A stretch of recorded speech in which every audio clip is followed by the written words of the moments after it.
Chosen one, you never walked in wanting to outshine anyone. That was never your heart. You were the quiet one once, the one who learned to observe, not interrupt. You watched the loud ones grab attention. You watched the charming ones draw laughter. You stayed back, not out of weakness, but because you didn't yet know that what was stirring inside of you didn't need applause to be powerful. But now something has changed. You don't stand in the spotlight anymore. You are the spotlight, not because you asked for it, not because you pushed for it, not because you needed to be seen, but because your energy, your high, grounded, unbothered sexual energy has become so centered, so anchored, so undeniable, that it draws everything toward it without effort. You don't chase connection. You don't try to dominate space. You don't perform, posture, or exaggerate your worth. You've simply become the kind of man whose presence no longer needs to be explained. And now others feel it. Not just the women, your male friends too. The ones who once stood taller, louder. The ones who were used to being the source of attention. The ones who relied on noise to be relevant. They don't understand how you do it. They see you stand still, and yet people gather around you. They see you say little, and yet women hear you more clearly than anyone else. They see your quiet confidence, and it burns something in them they don't want to name. Because the truth is, they see the shift. They feel it. You used to be one of them, one of the ones looking to be seen. Now you are the one people see, even when you're not trying. And it bothers them. They joke about it. They brush it off. They call you lucky. But underneath it all is a discomfort they haven't addressed. You've become what they still pretend to be. And it's not about appearance. It's not about who's stronger, or taller, or funnier. It's about energy. Your high sexual energy is no longer leaky or chaotic. It no longer scans the room for approval. It no longer looks for targets. It simply exists within you now like a current too strong to ignore. And others feel it, not because you show it, but because you don't hide it anymore. You've become the man who radiates presence without needing attention. And that, chosen one, is the most dangerous kind of light. Because it cannot be turned off. And those who once stood beside you as equals, some of them feel smaller now, not because you made them small, but because your presence is no longer dimmed to protect their comfort. You didn't ask for the spotlight. You just remembered who you were without shame. And in that remembrance, you became a light they can't stand beside without feeling the truth of their own shadows. Chosen one, you've become the kind of man whose very field speaks on his behalf. Before you speak, she feels you. Before you smile, she notices. Before you even know she's watching, she already is. And this is what makes them nervous. Not just the women, your friends too. They notice how the room shifts around you. They feel the difference between how she looks at you and how she looks at them. They won't say it out loud. They'll pretend they didn't notice. But deep inside, they felt the drop. That moment when you walked in and didn't need to announce your arrival. Your energy did it for you. It wasn't cologne. It wasn't your clothes. It was the truth humming beneath your skin, the quiet thunder that no longer hides behind humor or small talk or overdone confidence. And they can't copy it, because this isn't about tactics. This isn't about playing the game better. This is about being untouchably real while they're still busy rehearsing who they need to be to win attention. They don't understand how your stillness makes her lean in. They don't understand how your slowness feels more powerful than their speed. They don't understand why the less you say, the more she remembers. And that misunderstanding turns to tension. They don't just envy your attention, they envy your ease, because they're still working for it. And you? You're just breathing, and people are drawn in like your aura carries gravity. Your high sexual energy isn't chaotic anymore. It's not thirst. It's depth. It's calm. It's the rare and terrifying realization that some men don't have to pursue women to be desired. They simply have to exist near them. That, chosen one, is the truth your friends can feel now. Their laughter has changed. Their jokes about your luck carry a sharpness now. Their questions come coated in doubt, because they feel that what you've tapped into isn't surface, it's sourced. You didn't just get noticed, you became noticeable, without asking for it, without forcing it, without even trying. Because when a man walks in full integrity, when his energy is aligned, contained, magnetic, it doesn't matter what room he's in. He is the room, and they feel it now, even if they can't say it, even if they won't. They feel your energy, and they know the truth. Your aura speaks louder than their noise ever could. And that, chosen one, is why they're jealous. Not because you took anything from them, but because you've reminded them what they never cultivated in themselves. Real presence. Chosen one, something subtle has begun to shift. You feel it. You don't always name it, but you feel it. The laughs don't land like they used to. The friendly slaps on the shoulder feel more hollow. The energy around you that once flowed with ease is now lined with sharpness, tension, and something quiet, but unmistakable. Frustration. Not because of what you've done, but because of what you've become. They say all the right things. They act like it's all love. But beneath their approval lives a tightening, a discomfort, a silent measuring stick that they now carry every time you walk into a space. You were once one of them. You played the same game. You all learned to posture, to overspeak, to overtry. You joked about who got the number, who got the look, who got the win. But now, you don't play anymore. You don't rush to entertain. You don't laugh to fit in. You don't try to outshine or outtalk. You simply exist. Anchored, slow, magnetic. And the women feel it first. You say less, but they lean toward you. You don't reach, but they reach back. You're not playing anymore, but you're still winning. And that's what breaks the unspoken code among your brothers. Because their whole image of power was built on effort. And now you're standing there, effortless and undeniable. She smiles at you differently. Not with flirtation, with depth. She touches your arm when she speaks. She glances at you when someone else is talking. She listens to your silence more than their words. And they notice. They try to laugh it off. But the laughs are brittle now. They say he's lucky, but mean he's different now. They say he's glowing, but mean he's no longer one of us. And that, chosen one, is what unsettles them most. Because it isn't what you're doing. It's what they can no longer deny. You've stepped into a kind of presence they haven't even begun to explore. Their smiles carry tension now, because they're watching someone rise without effort. They're watching women move toward a man who doesn't chase. They're watching attention follow a man who doesn't perform. And all of their strategies, the talking, the flexing, the flirting, suddenly feel small next to your quiet. Their frustration isn't with you. It's with the reflection. You've become a mirror that doesn't flatter. You reveal what's missing, not with judgment, but by contrast. You hold up a truth that's hard to ignore. Real power doesn't ask to be seen. It simply stands, breathes, anchors. And that, chosen one, is why their smiles now come with tension, because your glow reminds them they've been chasing what you've become. Chosen one, most men have been taught to bury their hunger for meaning beneath surface victories. They chase validation, they chase numbers, they chase women, but never themselves. They hide behind game, behind sarcasm, behind masks of confidence that shatter under silence. And they tell themselves it's enough, that being seen is the same as being known. But then they meet you again, not the you they remember, but the man you've become. And something in their chest tenses. Because you didn't just get better at the game. You left the arena entirely. You stopped chasing numbers. You stopped needing laughs. You stopped performing for rooms full of people who don't even see you. You began choosing presence over performance. And now, women feel it. Deeply. They listen when you speak. They lean into your silence. They remember your name before you offer it twice. And your friends? They pretend it doesn't matter. They pretend they don't care that you're different. But your difference exposes something inside them. The ache they've been ignoring. The longing. The hunger. You remind them of the power they abandoned in exchange for approval. Because you're not louder now. You're deeper. You're not chasing more. You're anchoring better. You walk in a room and suddenly every trick they learned feels unnecessary. And worse. Ineffective. Because women aren't drawn to you because you're trying. They're drawn because you've become real. And realness is devastating to those who have built an entire identity on being impressive. That's why the tension lives in the room when you arrive. You awaken what they pretend doesn't matter. They've worked so hard to suppress the part of them that longs to be calm, centered, chosen without chasing. But when you walk in, you are proof that it exists. You are living evidence that there is a way to be powerful without being performative. And they don't know what to do with that.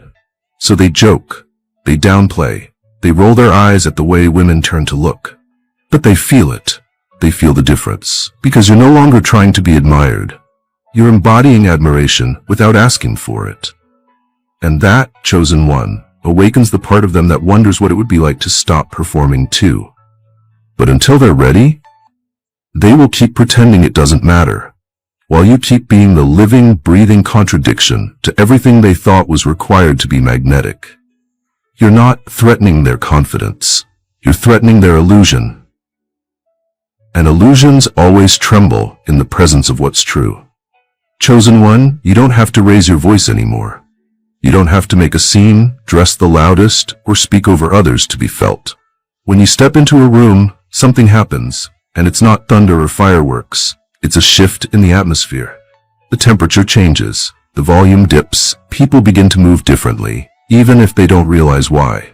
You don't enter with noise, you bring weight. And that weight is not arrogance, it is anchored peace. You've become so calm, so present that the room starts orbiting around your silence instead of their shouting. And they feel it. Your male friends, especially the ones used to being the loudest, the ones who used to be the center, feel it more than anyone. They were used to being noticed. They were used to getting the glances, the laughs, the lingering touches.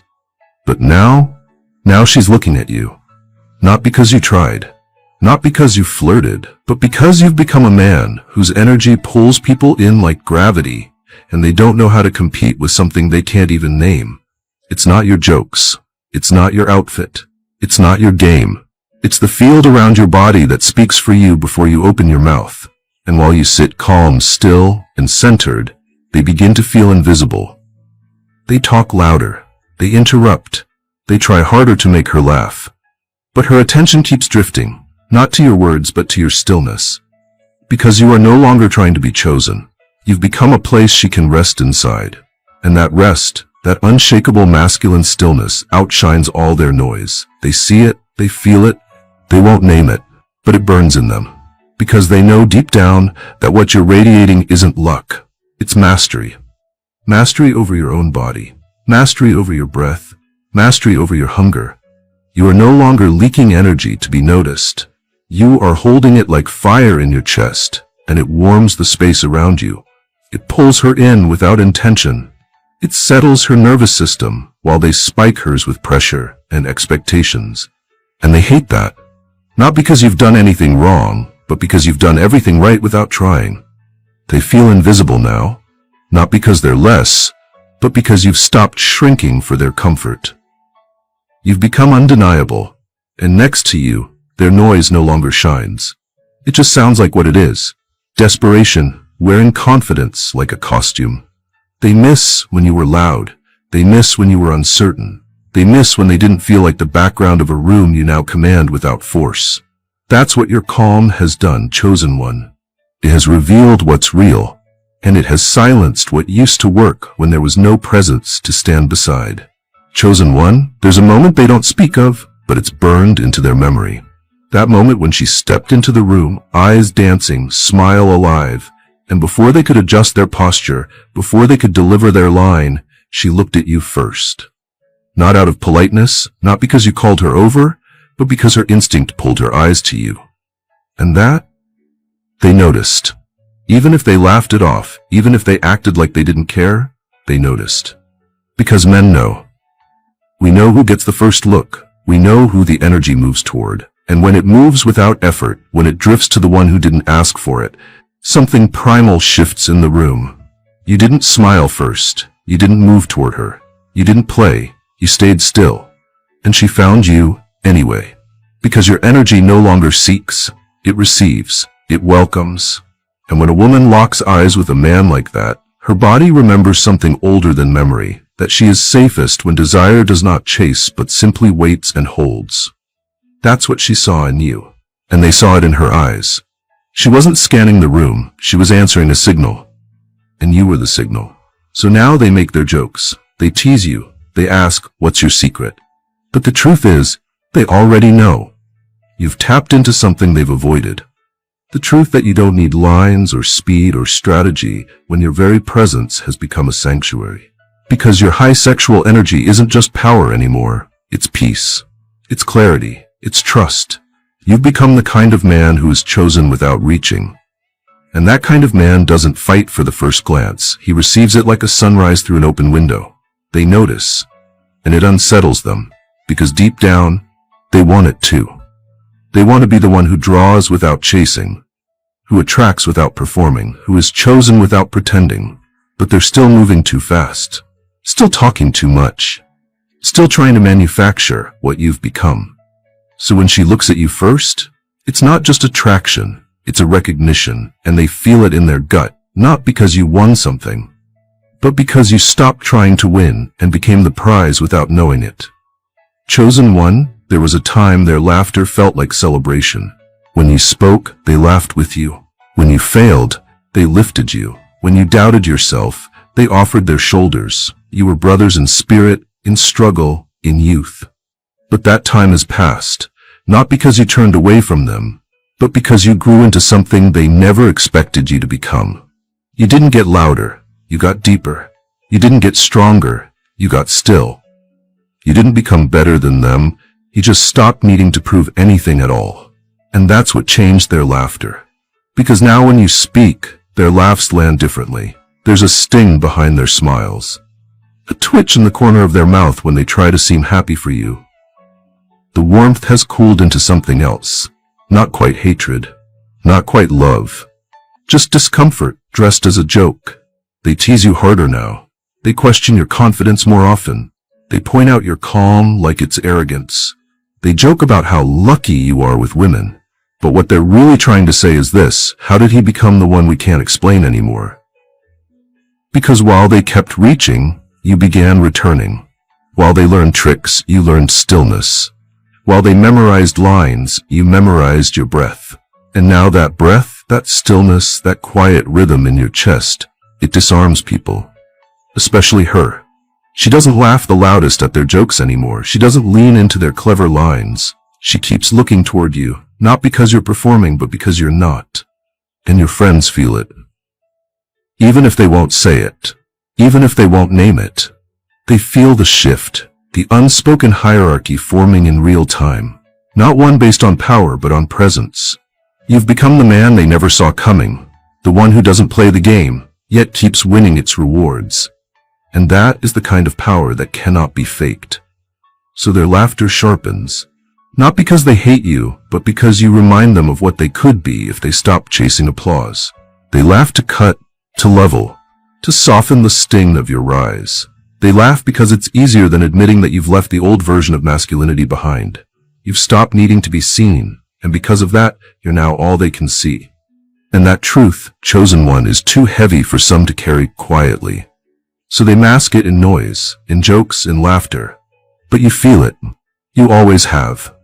Because you've learned to listen deeper than words. And beneath their laughter now, you hear the sound of a man watching his old reflection disappear. Chosen one, they used to look at you and see themselves. You were the one they could laugh with, plot with, compare with. You were learning as they learned, fumbling as they fumbled. But something happened when you stepped into your energy. You didn't just grow. You transcended. And the more rooted you became in your truth, the more you turned from peer into mirror.